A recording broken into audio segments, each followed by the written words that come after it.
On the 15th day of the People versus Cohee, Brian Cohee Jr. is sentenced to life in prison without the possibility of parole, including another 13.5 years.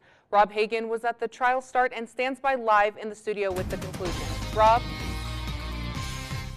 Kyra, the sentencing hearing started with the outpouring of grief for Warren Barnes, a beloved member of the downtown community. And Cohee, the man admitting to the murder, finally stopped typing on his keyboard to hear testimony from the people who lost the reading man.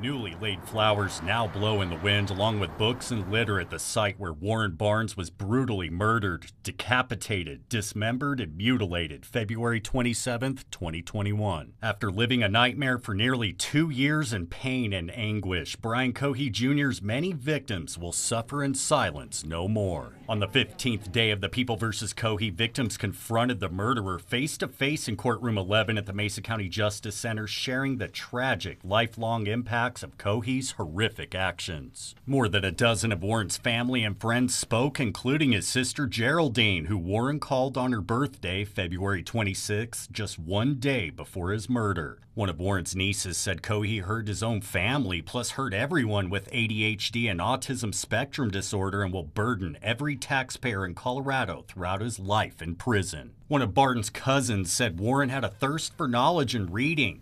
She said Cohee's diabolical drive to become a famous serial killer in the end, ironically, brought her fragmented family together. Another family member told the court being homeless doesn't make a person's life less valuable. She reminded them Warren was not a throwaway person. Finally, the friend who took the picture of Warren seen by so many said the hardworking man who was so giving and loved birds will never again repeat the phrase, "And you also," after she told him good morning. Barnes' family and friends aren't the only victims. Nearly every person sharing their impact statement also expressed sympathy for Cohee's family, especially Terry Cohee, the defendant's mother. I continue to live in a place of darkness and sadness, and that my own pain doesn't compare to your loss.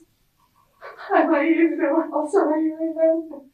She ended her statement begging the court to show Brian mercy and asking for better mental health care, saying the odds were stacked against Brian from the start. Judge Richard Gurley said after 37 years of serving different capacities in the court system, including 16 years as a judge, this is one of the most horrific cases he's ever experienced. Judge Gurley sentenced Cohee to the rest of his natural life in prison, plus 13.5 years without parole.